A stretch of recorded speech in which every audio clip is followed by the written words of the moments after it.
I drove to Claire's house on Saturday, knowing I would spend most of the afternoon in her kitchen. This was the pattern, had been for 8 years, since Robert died. I would arrive early, let myself in through the side door, and begin setting up while Claire finished getting ready upstairs. She hosted gatherings now, dinner parties, holiday celebrations, book club meetings. I provided the hands that made them possible. The house had been mine once. Robert and I bought it in 1983, raised Claire here, painted the shutters blue because I loved blue. We sold it to her and her husband David when they married, at a price far below market value because that's what parents do. "You're giving us such a gift," Claire had said, crying happy tears against my shoulder. I had felt useful then, needed in a way that mattered. Now I was simply expected. I let myself in.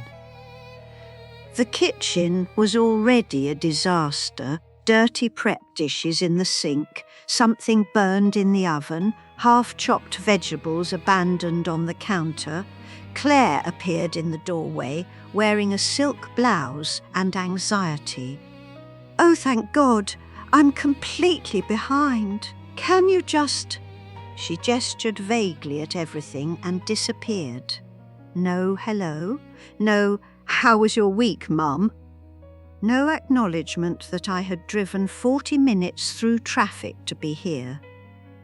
I rolled up my sleeves and started washing dishes. By 3 o'clock, the kitchen was spotless. The appetizers were arranged on my good serving platters, the ones I'd lent her 5 years ago, and never gotten back. And I had made her signature cheese puffs from scratch because she'd forgotten to buy them. My lower back ached. The varicose veins in my left leg were throbbing. Claire swept through in a new dress. "Perfect," she said, surveying the food. "You're a lifesaver." I wasn't a person who had needs or feelings. I was a function, an appliance that produced clean kitchens and perfect appetizers. Guests began arriving. I knew some of them, Claire's book club friends, a few neighbours, David's colleague Martin and his wife whose name I could never remember. They smiled at me politely, the way you smile at the hired help. "Claire's mother," someone murmured in introduction, as if that explained everything about who I was and why I was there. Claire was radiant, laughing, playing hostess. I stayed in my corner of the kitchen, refilling platters, washing wine glasses as they emptied. No one invited me to join the conversations happening in the living room. My granddaughter Emma, home from college for the weekend, caught my eye once and frowned. But David pulled her into a discussion about her internship before she could come talk to me. Around 5 o'clock, I needed a bathroom. The powder room near the kitchen had a line. I walked down the hall to the one upstairs, my old bathroom, with the seafoam green tiles I had picked out myself. The door was locked from the inside. I knocked lightly. "Occupied," Claire's voice, sharp with irritation. I waited. 5 minutes. 10. My bladder was pressing insistently, the way it does at 72 when you've had 2 glasses of water and a cup of coffee. I knocked again. "Jesus, Mum, just use the one downstairs." "There's a line," I called through the door. "Then wait." I stood in the hallway in my own former house and waited for permission to exist. Finally, the door opened.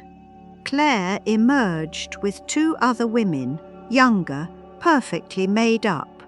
They were carrying clothes, my clothes, the cardigan I'd been wearing, my slacks, my comfortable shoes. Claire was holding them like they were contaminated. "What are you doing?"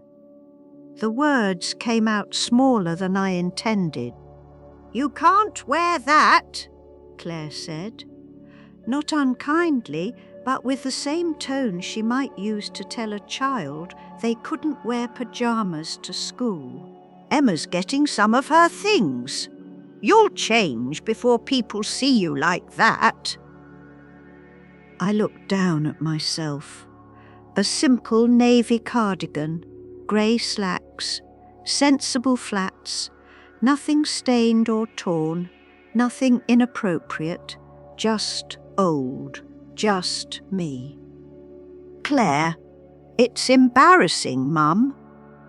She said it quietly so the other women wouldn't hear, but they heard anyway.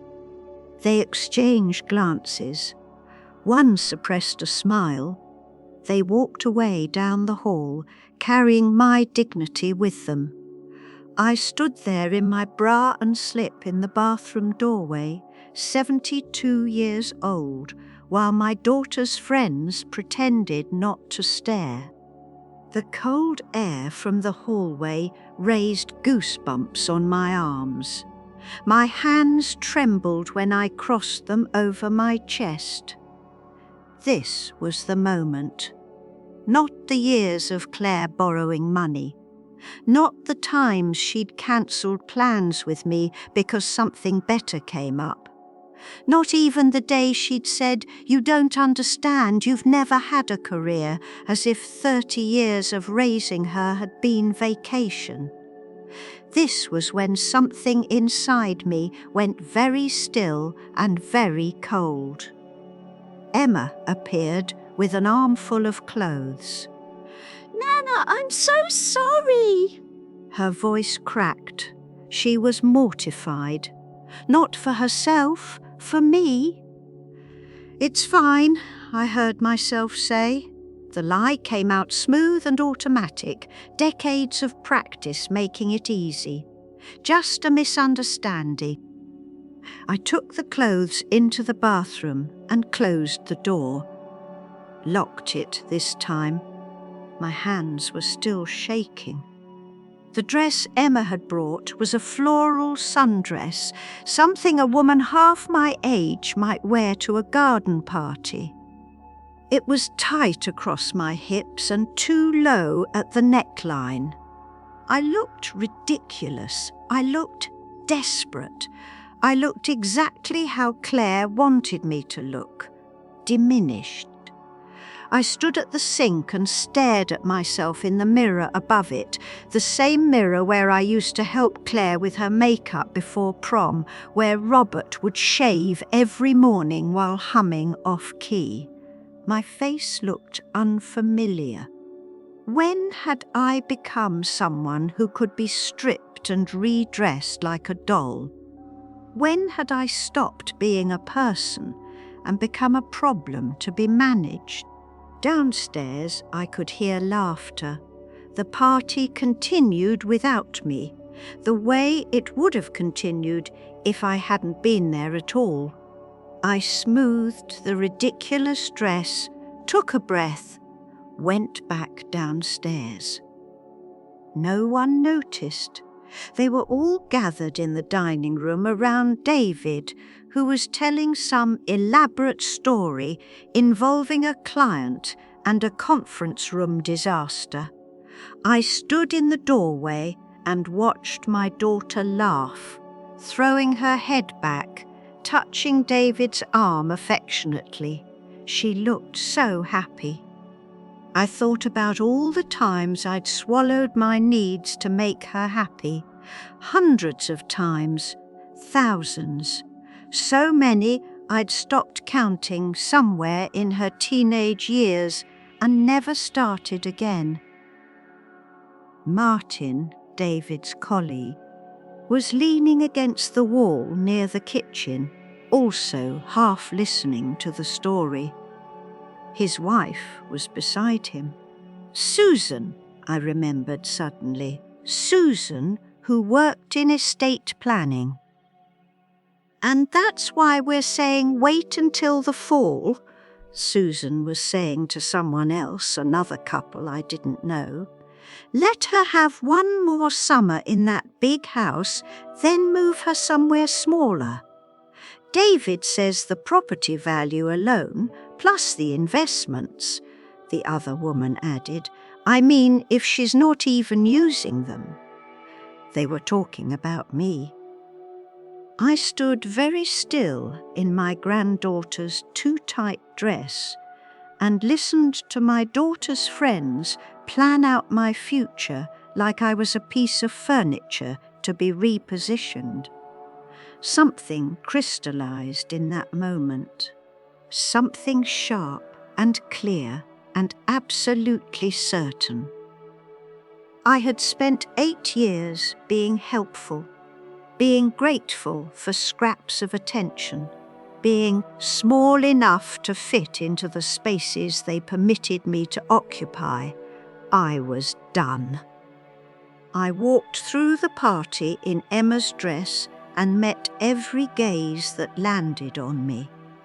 No slinking to corners, no apologizing with my posture. I moved through the living room with my back straight, picked up a glass of wine from the side table and stood near the window where everyone could see me. The dress might be ridiculous, but I was wearing it like I'd chosen it, like I wanted to be seen. Claire noticed.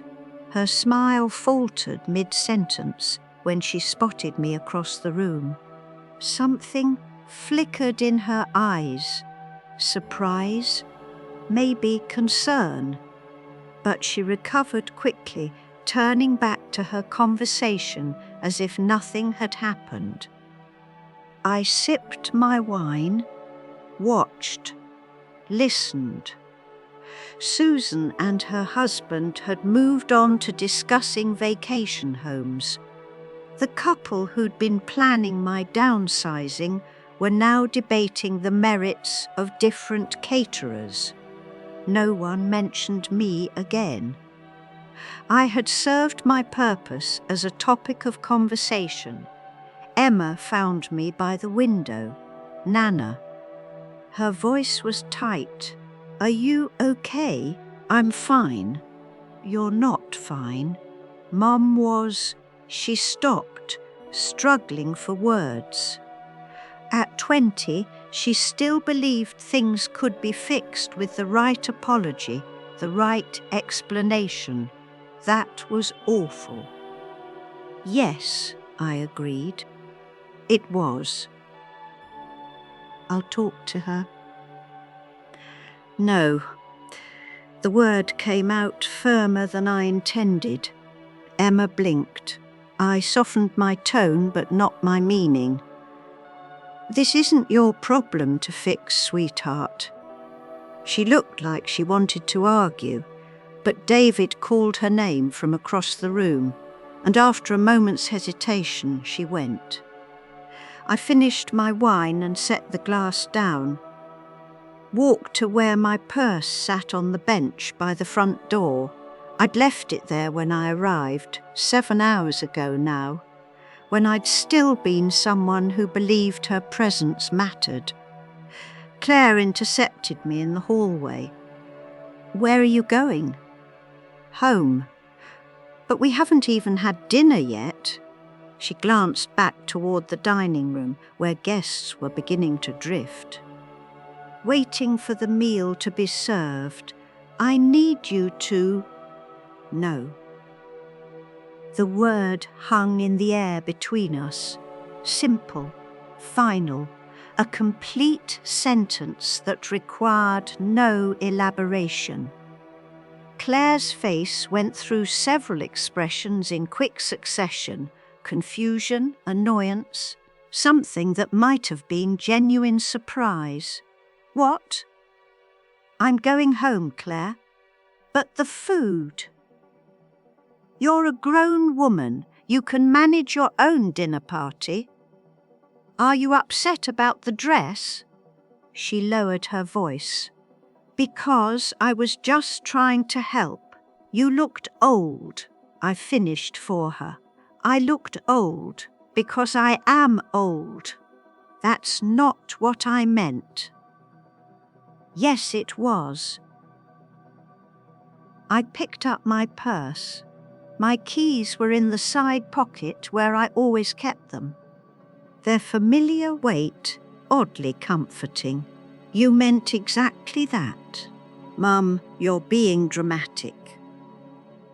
There it was, the word she always used when I expressed anything that inconvenienced her: dramatic, sensitive, overreacting. Any emotion I had that didn't serve her comfort was excessive by definition. I'm leaving, I said. Fine. Her voice hardened. Go. I went. The drive home took 40 minutes in the dark. 40 minutes of street lights and empty roads and the radio playing songs I didn't know. I drove carefully, both hands on the wheel, checking my mirrors more often than necessary. My heart was racing. My hands weren't shaking anymore. They'd moved past shaking into something steadier, something that felt almost like strength. I kept thinking about what Susan had said. Let her have one more summer in that big house. My house, the one I'd lived in for 37 years before selling it to Claire, the one where Robert had died in our bedroom with morning sunlight coming through the curtains. The one I'd left because Claire said it was too much space for one person, too much maintenance, too many stairs for my knees.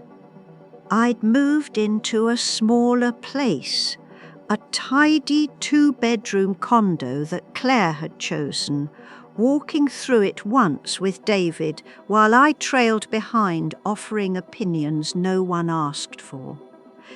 It was fine, serviceable. It had everything an elderly widow should need. But it wasn't mine, not really.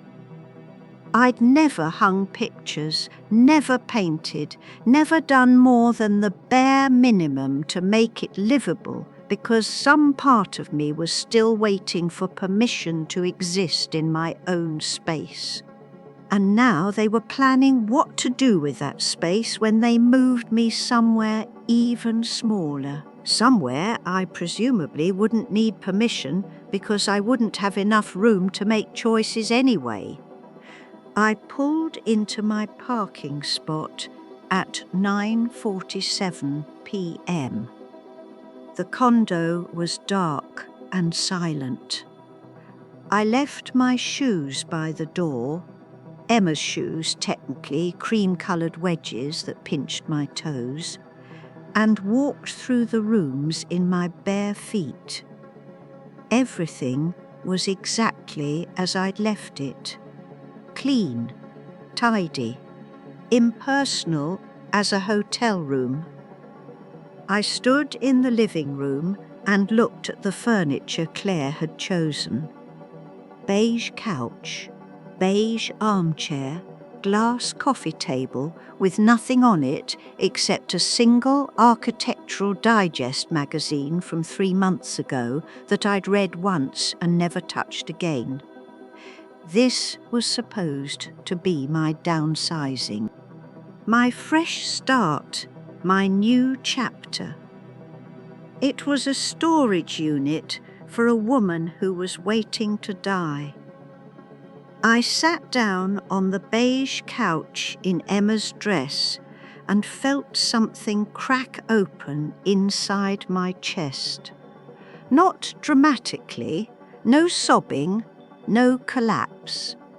Just a quiet recognition that I had participated in my own erasure, had smiled and nodded and said that's fine, while they packaged me up into something manageable. The digital clock on the cable box read 10:03 p.m. Too late to call anyone, too early to sleep. I sat there until midnight, thinking. By the time I went to bed, I knew what I was going to do. The bank opened at 9. I was in the parking lot at 8:45, waiting in my car with a folder of documents I'd pulled from my file cabinet that morning. Account statements, mortgage papers from when I'd sold the house to Claire, the title to my car, everything that proved I still existed on paper, even if I'd been erased everywhere else. My regular banker, Patricia, greeted me with professional warmth. "Mrs. Whitmore, how can I help you today?" "I need to stop all automatic payments from my accounts," I said, "and remove all authorized users except myself." Her smile dimmed slightly. "Oh, is everything all right?" "Everything is fine. I'm simplifying." We moved to her desk. She pulled up my accounts on her computer, and I watched her face carefully remain neutral as she scrolled through the list of automatic withdrawals. Claire's mortgage payment, David's car insurance, Emma's student loan payment, that one I'd insisted on, remembering my own student debt, wanting to give her a start I never had, utility payments for Claire's house, cell phone bill for the family plan I wasn't even included on. 17 automatic payments, some large, some small, all adding up to $3,847 per month flowing out of my accounts into their lives. "You want to stop all of these?" Patricia asked carefully. "All of them. Mrs. Whitmore, some of these are—" She stopped, started again. "I just want to make sure you understand. I understand that I'm 72 years old and no one has asked my permission to access my money in 8 years, I said. My voice was calm, pleasant even. The voice of someone who knew exactly what she was doing. I'm revoking that access now. Patricia nodded slowly. "And the authorized users on your accounts? Claire has signing authority on my checking and savings. David has access to my investment account as a secondary. I want them removed. I'll need to verify I understand. Verify whatever you need to verify. I'll wait." She made a phone call, then another. A manager was consulted, forms were printed, signed, witnessed. The process took 90 minutes, and by the end of it, Patricia looked genuinely concerned. "Mrs. Whitmore, if there's been any kind of financial elder abuse—" "There hasn't," I said, and it was true, technically. I had given permission for all of it, years ago, in small increments, each request perfectly reasonable in isolation. I'm simply changing my mind. "All right." She filed the last form. "Is there anything else?" "Yes. I'd like a new debit card. New PIN. I'll take it with me today if possible." She arranged it. By the time I left the bank at 11:30 a.m., every financial thread that had tied me to Claire's household had been severed. The automatic payments would bounce at the end of the month. The account access would disappear from their banking apps within 24 hours, and I had not asked permission, had not apologized, had not explained myself beyond what was legally necessary. It felt like breathing after years underwater. My next stop was Thomas Wright's office. He'd been Robert's estate attorney, had handled the sale of the house to Claire, had drafted my current will, which left everything to her. He was semi-retired now, only taking clients he'd known for decades, but when I called that morning, he'd agreed to see me immediately. "Grace," he said, standing to greet me, "it's good to see you. What can I do for you?" "I need to change my will." He gestured to a chair, sat down across from me with a legal pad. "All right, what changes are we making?" "I want to remove Claire as executor and primary beneficiary. I want to establish a trust for Emma. She gets access at 25, not when I die. And I want specific bequests. My jewellery to Emma. My retirement accounts divided between 3 charities I'll specify. The rest held in trust until Emma is 30. Thomas wrote steadily, his pen scratching across the page. When he looked up, his expression was carefully neutral. "This is a significant change." "Yes. And you're certain?" I thought about standing in a hallway in my underwear while my daughter's friends laughed, thought about let her have one more summer, thought about 17 automatic payments I'd been too afraid to stop. "I'm certain." "All right." He flipped to a new page. "Let's start with the trust structure. We'll want to make sure everything's airtight." We talked for 2 hours. By the time I left his office, it was after 2 in the afternoon, and everything I owned was going to be protected from people who saw me as an inheritance waiting to happen. I drove home through the midday traffic and felt lighter than I had in years. The phone started ringing at 4:30 p.m. I looked at the screen. Claire. I didn't answer. It rang again at 5:15, again at 6. At 6:45, a text appeared. "We need to talk. Call me." I turned the phone off and made myself dinner. Grilled cheese and tomato soup, comfort food from my childhood. I ate slowly at my kitchen table, tasting every bite, and when I was finished, I washed my dishes and put them away, and felt something that might have been peace. They arrived on Tuesday morning without calling first. I was in my kitchen making coffee when I heard the car doors slam. 2 of them, Claire's Lexus and David's truck. I looked through the window and saw them walking up the path together, Claire slightly ahead, her face set in the expression I remembered from her teenage years, determination mixed with wounded anger. I opened the door before they could knock. "Mum." Claire pushed past me into the living room. David followed more slowly, uncomfortable but present. "What the hell did you do?" "I changed my banking arrangements. You froze everything." Her voice was rising. The mortgage payment bounced, the insurance payment, Emma's loan payment. Do you have any idea what that does to our credit?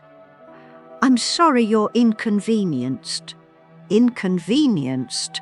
The word came out sharp. Mom, we've built our finances around my money, I fished. Yes, I noticed. David cleared his throat.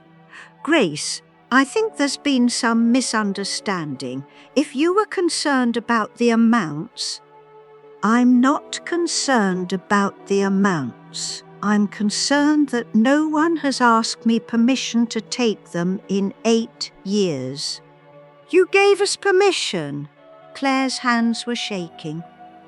When we bought the house, when David started his business, when Emma started college, you offered. You said you wanted to help. I did want to help, and now I don't anymore. The silence that followed was loud enough to fill the small living room.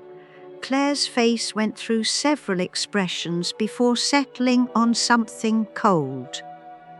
This is about the party, about the dress. No, this is about me taking control of my own finances. After one little misunderstanding, you locked me in a bathroom and took my clothes. My voice stayed level. That wasn't a misunderstanding. That was deliberate humiliation. I was trying to help you look presentable. I was presentable. I was myself. You wanted me to be someone different, someone smaller and quieter and more grateful for whatever scraps of attention you decided to throw my way. That's not fair, isn't it? I looked at her, really looked at her, this woman I had raised and loved and sacrificed for.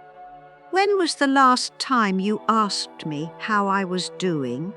Not, can you help with the party or can you lend me money? When did you last ask about my life? She opened her mouth, closed it, looked away. David stepped forward. Grace, I think everyone's upset right now. Let's take a breath and... I'd like you to leave, I said. Mum, this is my home. I'm asking you to leave. Claire turned to stare at me. You can't be serious. I'm very serious. So that's it? You're just cutting us off after everything we've done? What have you done? The question came out quietly. List it for me. What have you done for me in the past 8 years that wasn't about what you needed? She faltered. We invited you to things. You invited me to work at your parties, to babysit when you needed a night out, to lend you money when you wanted to expand the business. You offered because you made it clear that offering was the only way to maintain a relationship with you. And I was lonely enough to take whatever I could get. The words hung in the air. Claire's face crumpled slightly before hardening again. Fine, fine. You want to be alone, be alone. But don't come crying to us when you realize you've alienated the only family you have. They left. The door closed with a soft click that sounded louder than slamming. I stood in my living room and watched through the window as they got in their cars. Claire was crying, wiping her eyes aggressively. David looked back at my door once, his expression unreadable, before getting in his truck. They drove away. The silence that filled the space they'd occupied felt thick, textured. I could feel it pressing against my skin, settling into my lungs, making each breath require thought. This was the price. I had known it would be, had chosen it anyway. But knowing something intellectually and living with it physically are different things. I sat down on the beige couch and felt the weight of the empty rooms around me. The first week was the hardest.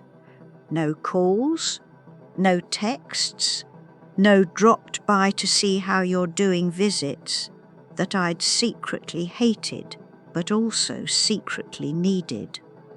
Just silence, hour after hour, day after day. I developed a routine. Coffee at 7 a.m. at the kitchen table, the morning light making patterns on the linoleum. Breakfast, usually toast and fruit. Then I would sit in my living room and try to remember what I used to do before Claire filled every empty space with her needs. I couldn't remember. That was the terrifying part. 8 years of serving someone else's needs had emptied me out. I couldn't remember what I wanted, what I liked, who I was when no one was asking me to be useful. Or maybe she'd never existed at all. Maybe I'd gone from being Robert's wife to Claire's mother without ever stopping to become Grace. Just Grace. No modifier. On Thursday, I went to the grocery store, walked the aisles carefully, taking my time. A woman around my age smiled at me near the produce section.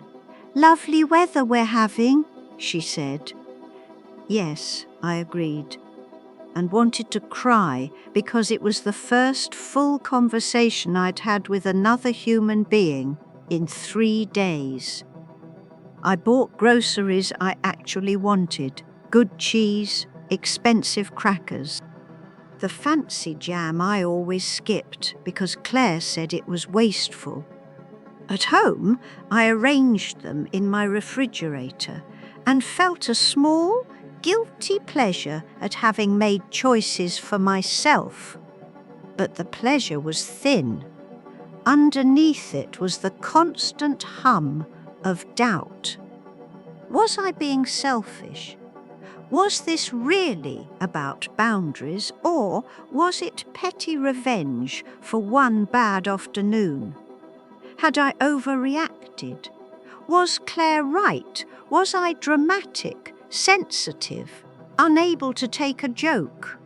I would sit with these thoughts until my chest felt tight, and then I would remember standing in that hallway in my underwear while strangers pretended not to stare. Not strangers, my daughter's friends. People Claire had chosen to witness my humiliation. The tightness would ease, but it never fully disappeared. Friday afternoon, Emma called. I stared at my phone for 3 rings before answering. "Hello, Nana?" Her voice was thick. She'd been crying. "Why won't you talk to Mom? I have nothing to say to her right now. She's really upset. She thinks you hate her." "I don't hate her, but I don't enjoy being treated like I'm invisible. I know, what she did was awful, but cutting her off completely, Emma." I closed my eyes. "I'm not cutting anyone off. I'm establishing boundaries. There's a difference. It doesn't feel different from where we're sitting. I know. I'm sorry you're caught in the middle of this." "I'm not in the middle. I'm on your side." She sniffled. I told her that what she did was fucked up and she needed to apologize. But she says you won't even give her a chance. I gave her 8 years of chances. Please, Nana, please just talk to her. Let her apologize. I wanted to, God, I wanted to, because Emma was crying and my chest ached and the silence in my condo was so loud it kept me awake at night. But I thought about the bank account. The mortgage payments flowing out month after month without anyone asking permission. The lawyer's office establishing a trust to protect Emma from becoming another person who saw me as a source rather than a human being. Not yet, I said. I need more time. How much time? I don't know. She was quiet for a moment. I love you, Nana. I love you too, sweetheart. After she hung up, I sat with the phone in my hand and cried. Not dramatically, just a few tears that slid down my face and dripped onto my shirt. The silence pressed back in when I was done, but it felt slightly different now, less like absence and more like space, room to breathe, room to think, room to exist. Saturday I did something I hadn't done in years. I went to the library. It was a small branch, just 10 minutes from my condo, the same one where I used to take Claire when she was little. It had been renovated since then, new computers, brighter lighting, a cafe area near the entrance. But it still smelled the same, paper and possibility. I walked the aisles slowly, found the fiction section, picked up a novel with a blue cover featuring a woman standing alone on a beach. Read the first page, the second, checked it out along with 2 others. At home, I made tea and settled into the beige armchair with my stack of books. Read for 3 hours straight, the afternoon light fading to evening around me.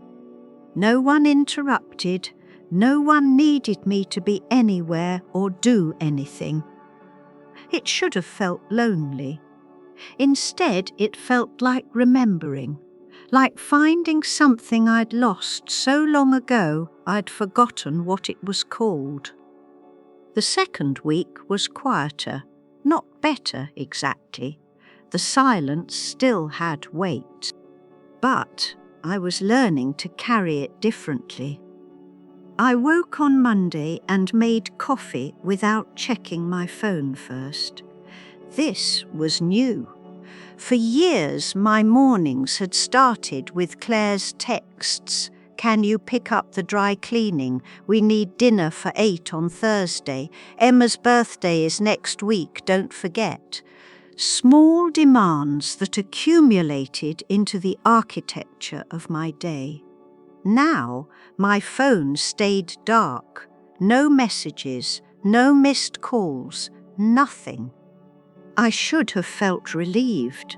Instead, I felt unmoored. So I made a list. Things I want to do. I wrote at the top of a piece of paper, then sat staring at the blank page for 20 minutes. 8 years of serving someone else's needs had emptied me out. I couldn't remember what I wanted, what I liked, who I was when no one was asking me to be useful. Finally, I wrote, paint the bedroom. It was something, a start. The paint store was overwhelming. Hundreds of colour swatches in tiny squares, each with names like Evening Sage and Morning Mist and Whispered Promise. I stood in front of the blues for a long time, remembering the blue shutters on my old house. Robert and I had chosen that colour together, standing in this same store, or maybe a different location of the same chain 30 years ago.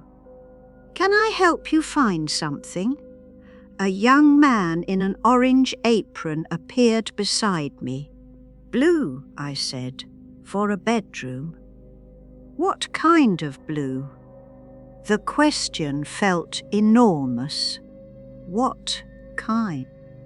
As if there were infinite possibilities and I was expected to know which one was mine. "Something calming," I said finally, "but not cold, warm blue." He pulled 3 samples. "These are our most popular bedroom blues." I took them home, taped them to my bedroom wall, looked at them in morning light, afternoon light, evening light, finally chose one called Coastal Morning Pale and soft, and nothing like the beige walls Claire had chosen for this place.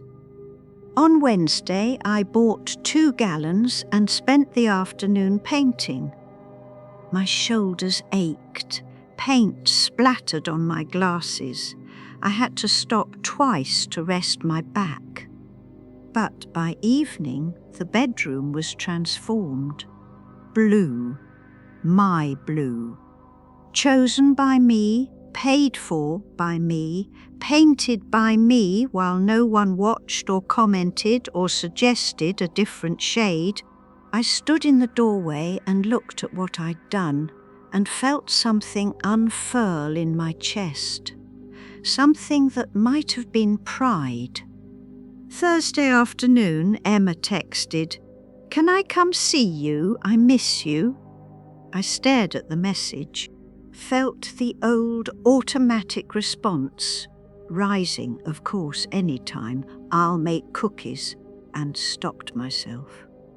"Yes," I typed. "Saturday afternoon. Not immediately available.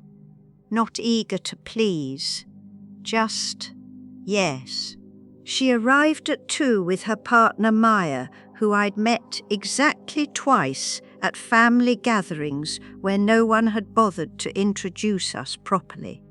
Maya had short, dark hair and careful eyes and held Emma's hand like it was something precious, Nana. Emma hugged me tight. "I've been so worried." "I'm all right. Mum said you're not answering her calls." "I'm not ready yet." We sat in the living room. Maya looked around at the beige furniture, the impersonal space, and I saw her notice everything. The absence of photos. The generic artwork, the way it looked like a model home waiting for real people to move in. "Nice paint colour," Maya said, nodding toward the bedroom visible through the open door. "Thank you, I did it myself." Emma's eyes widened slightly. "You painted? Is that surprising?" I didn't know you liked painting." "Or blue." The comment landed harder than she intended. My own granddaughter didn't know I liked blue. Didn't know anything about me except that I showed up when called and helped when needed. "There's a lot you don't know about me," I said. Not meanly, just honestly. Emma's face crumpled. "I'm sorry, Nana. I'm sorry I never asked. I'm sorry I let Mum treat you like—" "You didn't let her do anything. You're not responsible for Claire's choices." "But I didn't stop her either. You were a child, and then you were a college student. You shouldn't have had to manage the adults around you." Maya squeezed Emma's hand. Emma took a shaky breath. "Mum wants to come apologise. She's been rehearsing what to say. She feels terrible." "Does she? Or does she feel angry that I stopped being convenient? Both, probably. Emma gave a small, sad laugh. That's Mum. Everything is layered. I thought about that. About Claire feeling genuinely terrible while also being furious that her access had been revoked. Both things true at once. I'm not ready to see her yet, I said again. But I want you to know this isn't about punishing her. This is about remembering I'm a person, not just a resource. I know. Emma wiped her eyes. Maya's been helping me understand that, about boundaries and stuff. Maya nodded. My grandmother went through something similar. Spent 30 years being the family bank and unpaid childcare. Finally said no, and half the family stopped talking to her. How did it turn out? I asked. She says it was the loneliest year of her life, and also the year she started living again. The loneliest year of her life. I felt that in my bones. Does it get easier? I asked quietly. She says yes, but slowly, one small choice at a time. We had tea. Real tea in the good cups I'd unpacked from storage last week. Pale green porcelain with gold trim that had been my mother's. Emma and Maya admired them, asking about my mother, listening to stories I hadn't told in years because no one had asked. At 4 o'clock, Emma said, we were going to get dinner. Come with us? The old reflex said yes immediately, but I stopped myself. Where are you going? That Thai place on Mitchell Street, Kasem's. They have great curry. I'd never been there. Had never gone anywhere except the places Claire chose for family dinners, always the same 3 restaurants in rotation because David didn't like trying new food. I'd like that, I said. Kasem's was small and crowded and smelled like lemongrass and chili. We got a table by the window. Emma ordered for all of us, too much food, dishes meant for sharing. The conversation flowed easily. Maya told stories about her work as a physical therapist. Emma talked about her internship, the challenges, the moments of triumph. No one asked me to do anything. No one needed me to solve a problem or provide money or disappear so the real conversation could begin. I was just there, part of it. Nana, Emma said suddenly, what do you do all day? Like when you're by yourself? It should have been an invasive question. Instead, it felt like genuine curiosity. I'm learning, I said. I painted my bedroom, I joined the library. Yesterday I tried a new coffee shop downtown and read for 2 hours. That sounds nice. It is. I searched for the right word. It's mine. Maya smiled. That's important. Having things that are just yours. After dinner, we walked to the car together. The evening air was cool, pleasant. Emma hugged me goodbye. Can we do this again, just us? I'd like that very much. They drove away and I stood in the parking lot feeling something I hadn't felt in years. Chosen. Not needed. Not useful. Chosen. At home, I walked through the quiet rooms, changed into comfortable clothes, my clothes, from before Claire's party. No one else's opinion required. made tea in my mother's porcelain cup, sat in the blue bedroom and felt the space around me. It was still silent, still lonely in ways that ached. But there was something else now too, something growing in the spaces between the loneliness, room, choice, possibility. My phone buzzed. Claire's name appeared on the screen.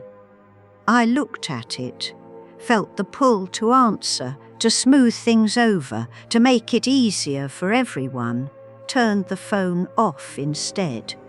Not from anger, from choice. The silence that followed wasn't empty anymore. It was full of my own breathing, my own thoughts, my own decisions about what happened next. It was mine. 3 weeks after the party, Claire came to my door. I saw her through the window before she knocked. She was alone, carrying a bouquet of flowers, grocery store flowers, not the expensive arrangements she usually preferred. She looked smaller somehow, tired. I let her knock twice before opening the door. "Mom." Her voice cracked slightly. "Can we talk?" I stepped back, let her in. She stood in my living room looking around like she'd never been there before. Noticed the blue bedroom, the books stacked on the coffee table. I'd stopped putting them away now, let them accumulate, evidence of my existence. The mother's teacups in the dish rack, no longer hidden in the cupboard. "You painted," she said. "Yes. It looks nice." "Thank you." She held out the flowers. "I brought these as an apology." I took them, set them on the counter without looking for a vase. Claire watched this, swallowed. I was wrong. At the party, what I did was... She struggled with the words. It was cruel. I see that now. I'm sorry. All right.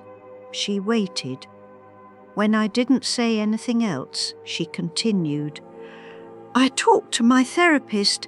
She helped me see I haven't been treating you well. I've been taking you for granted. Taking advantage, really. Yes, I want to fix that. I want to rebuild our relationship on better terms. I sat down on the beige couch. Claire remained standing, uncertain. What terms did you have in mind? I asked. I thought we could start by having dinner, just us, talk about things. And I'll be better about asking how you're doing, about including you as part of the family, not just as help. That sounds reasonable. Hope lit in her eyes. So you'll restore the bank access, for the mortgage at least. We're struggling without... No. The hope died. But you just said, I said your plan to have dinner and ask about my life sounds reasonable. I didn't say anything about money. Mum, we're going to lose the house if that's not my problem to solve anymore. Her face hardened. So this is punishment. You're punishing me. I'm protecting myself. There's a difference. By cutting me off financially, by changing your will so I get nothing. I went very still. How do you know about my will?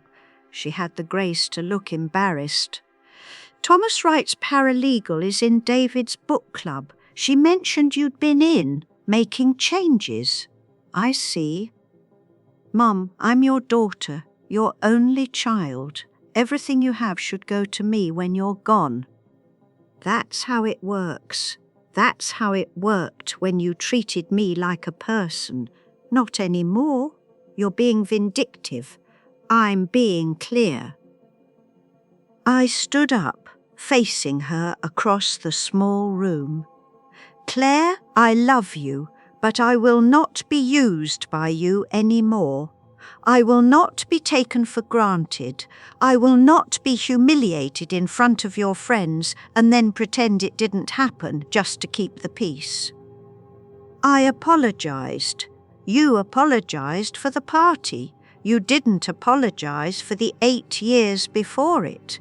The 8 years of automatic withdrawals without asking.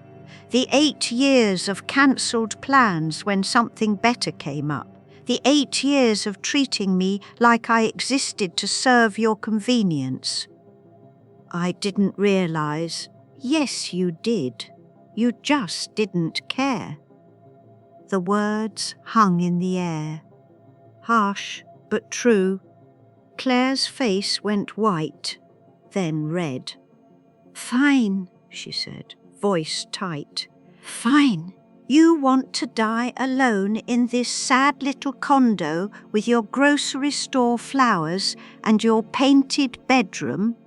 Be my guest. But don't expect me to come running when you're old and sick and need someone to take care of you. I don't expect anything from you anymore, Claire. That's the whole point." She grabbed her purse, moved toward the door, stopped with her hand on the knob. "Emma won't forgive you for this. Emma already has." That landed. Claire's face crumpled. "What? We had dinner last week. She's coming again on Friday. You're turning my daughter against me." "I'm not turning anyone against you. I'm just not making myself invisible anymore, so you can avoid looking at what you've done." Claire left. The door closed quietly behind her. I stood in my living room and waited to feel guilty. Waited for the voice that said I should chase after her, smooth it over, take back the harsh words. The voice didn't come. Instead, I felt clear, calm, like standing after a storm and discovering you're still upright. I looked at the grocery store flowers on my counter, yellow chrysanthemums starting to wilt already. An apology that had cost her nothing and expected forgiveness that would cost me everything. I threw them away. That night I did something I hadn't done since Robert died. I called my friend Diane. We'd been close once, had coffee every week, went to concerts together. But after Robert's funeral, after I'd moved into the condo and devoted myself to being available for Claire, those weekly coffees had stopped. I'd been too busy, too tired, too convinced I didn't deserve my own friendships when my daughter needed me. Diane answered on the second ring. "Grace? Hi?" My voice came out smaller than intended. "I was wondering if you'd like to meet for coffee sometime." I would love that. No hesitation. No questions about why I'd disappeared, just simple acceptance. Tomorrow, 10 o'clock at Mallory's? That would be perfect. We talked for 20 minutes. Easy conversation, the kind I'd forgotten existed, about books, about a documentary she'd watched, about her son's new job in Seattle. Nothing heavy, nothing requiring me to solve or provide or shrink, just connection.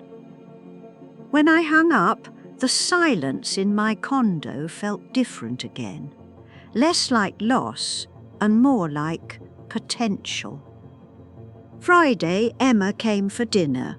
She brought Maya and they brought wine and I made pasta. Nothing fancy, just spaghetti with sauce from a jar, but we ate it at my small kitchen table and laughed about something Maya's patient had said that day, and no one mentioned Claire.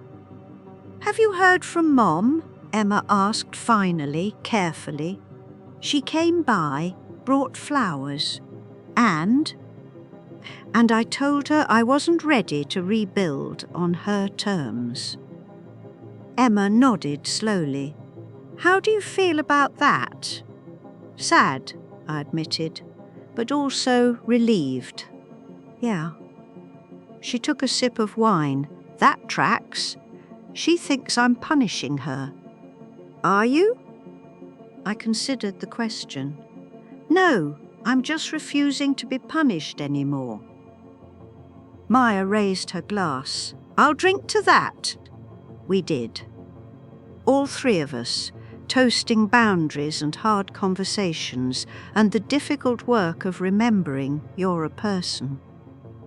After they left, I stood at my kitchen window and looked out at the parking lot. The evening was quiet, peaceful, still lonely in ways that ached, but not empty, not anymore.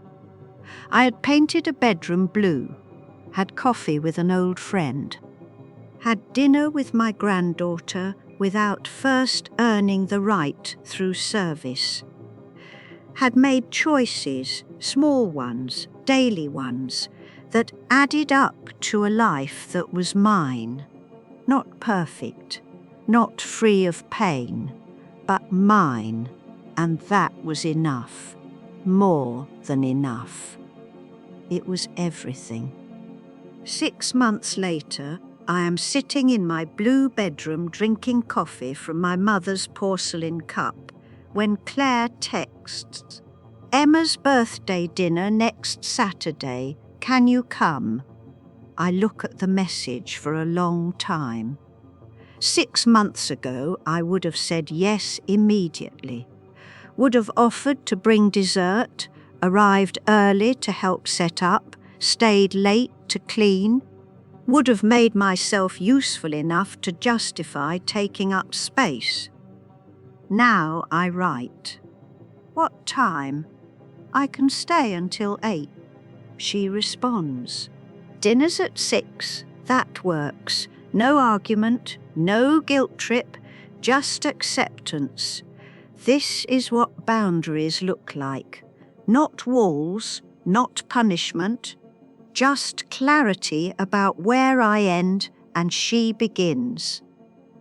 I arrive at 6:15 with a gift for Emma, a first edition book I found at an estate sale, something chosen with thought. Claire answers the door. We are polite to each other, careful, not warm, but not cold either.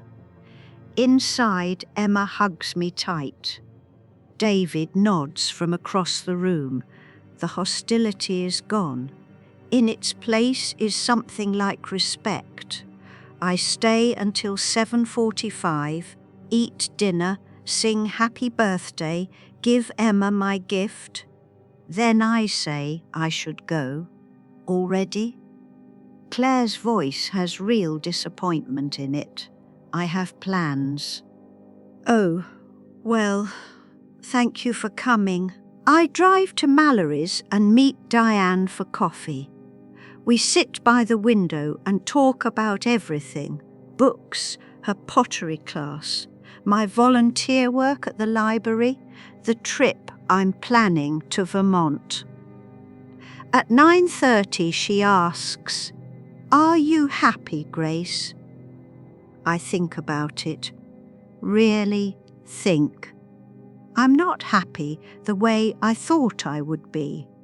There's still sadness, still days when the loneliness sits on my chest like a weight.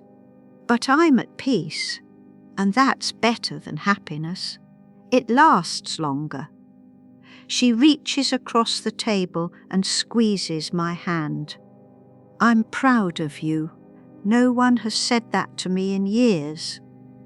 I cry a little, not from sadness, from recognition.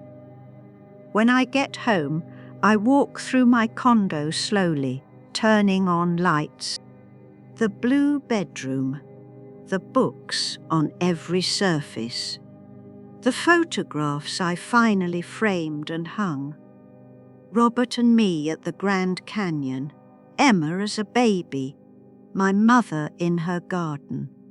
Evidence of my life, my history, my right to take up space. I think about the price I've paid for this peace, the relationship with Claire that will never be what I wanted, the silence from some of her friends, the holidays that are quieter now, smaller.